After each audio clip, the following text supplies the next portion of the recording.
एक ऐसे मिशन के बारे में सोचते हैं जो हजारों किलोमीटर दूर दुश्मन के इलाके में था और जिसे लगभग सब ने नामुमकिन मान लिया था। एक ऐसा नाम जो आज भी हिम्मत और बेमिसाल प्लानिंग की कहानी कहता है। तो चलिए ऑपरेशन थंडरबोल्ट की कहानी में उतरते हैं।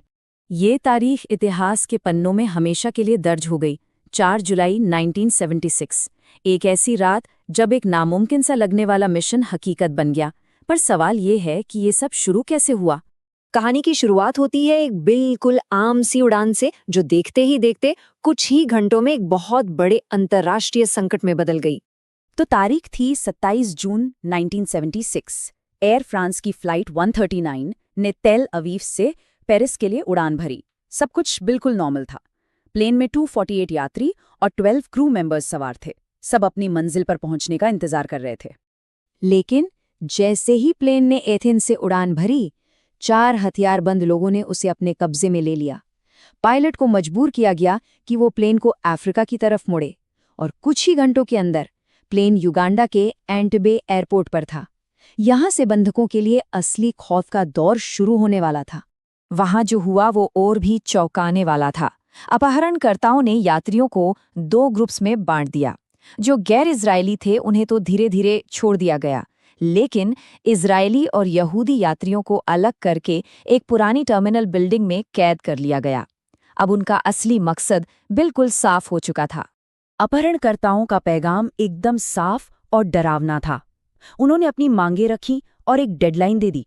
साफ कह दिया कि अगर उनकी मांगें पूरी नहीं हुई तो सभी बंधकों को मार दिया जाएगा। अब घड़ी की सुइयां बहुत तेजी से आगे बढ़ रही थीं। अब हजारों किलोमीटर दूर इजरायली सरकार के सामने एक बहुत बड़ी मुश्किल खड़ी थी। क्या आतंकवादियों से बात करके उनकी मांगें मान ली जाएं, या फिर कोई ऐसा रास्ता चुना जाए जिस पे चलना लगभग नामुमकिन था। यहाँ एक बात समझना बहुत जरूरी है। इजराइल की आतंकवाद को लेकर एक बहुत ही सख्त नीति थी। वो अपहरणकर्ताओं से कभी भी किसी भी हाल में बातचीत नहीं करते थे।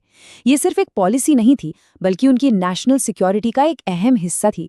और इसी नीति ने उन्हें एक ऐसे मोड़ पर खड़ा कर दिया था जहां उन्हें एक बहुत बड़ा और बहुत मुश्किल फैसला लेना था।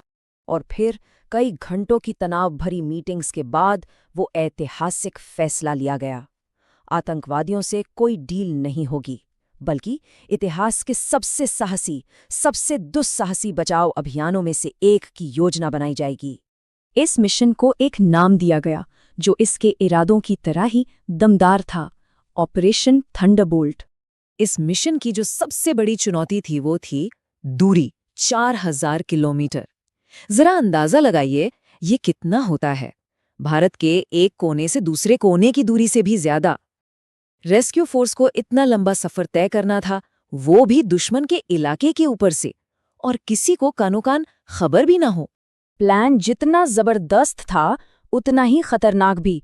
जरा सोचिए, एक छोटी सी भी गलती, जैसे कि रडार पर पकड़े जाना या प्लेन में कोई तकनीकी खराबी, और मिशन शुरू होने से पहले ही फेल हो जाता। दांव पर सब कुछ लगा था। तो आइए देखते हैं कि ये प्लान असल में था क्या। इसके 4 मुख्य हिस्से थे। पहला, स्पेशल फोर्सेस को चुपचाप युगांडा पहुंचाना। दूसरा, धोखे का इस्तेमाल करके टर्मिनल के एकदम करीब पहुंचना। तीसरा, बिल्डिंग पर धावा बोलकर आतंकवादियों को खत्म करना। और चौथा और सबसे जरूरी, बंधकों को सुरक्षित निकालकर वापस लाना।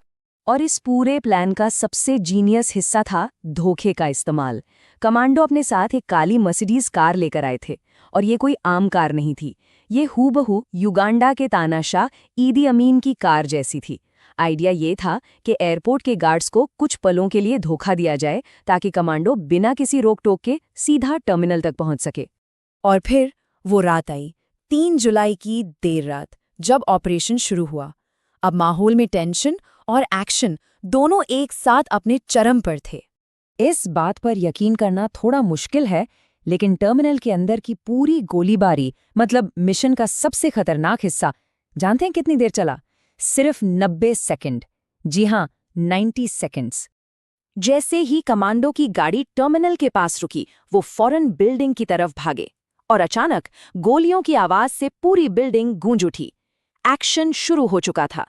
इजरायली कमांडो ने इतनी तेजी और सटीकता से काम किया कि भौचक्के आतंकवादियों को संभलने का मौका तक नहीं मिला। इससे पहले कि वो कुछ समझ पाते, उन्हें ढेर कर दिया गया था। आतंकवादियों के सफाई के फौरन बाद कमांडो चिल्लाए, get down, we are Israeli soldiers. और फिर डरे समय बंधकों को बाहर इंतजार कर रहे एयरक्राफ्ट की तरफ तेजी से ले जाया गया। उस वक्त एक एक सेकंड कीमती था। चलिए अब बात करते हैं इस मिशन के नतीजों की और इसकी विरासत की, क्योंकि ये एक ऐसी कहानी है जिसमें एक शानदार जीत के साथ एक गहरा दुख भी जुड़ा है। नतीजे वाकई हैरान करने वाले थे। 102 बंधकों को सफलतापूर्वक बचा लिया गया, सभी अपहरणकर्ता मारे गए, लेकिन इस जबरदस्त कामयाबी की एक कीमत भी चुकानी पड़ी थी। इस मिशन में इजराइल ने अपना एक कमांडो खो दिया, और वो कोई और नहीं बल्कि इस पूरे ऑपरेशन को जमीन पर लीड कर रहे कमांडर योनातन नेतन्याहू थे। तो इस जीत में एक गहरी उदासी भी शामिल हो गई। ऑपरेशन थंडरबोल्ट आज भी, इतने सालों बाद भी, इतिहास के सबसे साहसी रेस्क्यू मिशंस में से एक माना जाता है। इसने दुनिया भर की स्पेशल फोर्सेस के लिए एक नया स्टैंडर्ड सेट कर दिया। ये मिशन सिर्फ हिम्मत की नहीं बल्कि बेजोड़ प्लानिंग और इस विश्वास की मिसाल बन गया कि नामुमकिन हालातों में भी उम्मीद नहीं छोड़नी चाहिए। और ये सब हमें एक बहुत ही अहम सवाल पर लाकर छोड़ देता है। एक साहसी बचाव अभियान और एक नामुमकिन लगने वाले जुए के बीच आखिर कितनी बारीक सी लकीर होती है? शायद इसका जवाब इस बात में छिपा है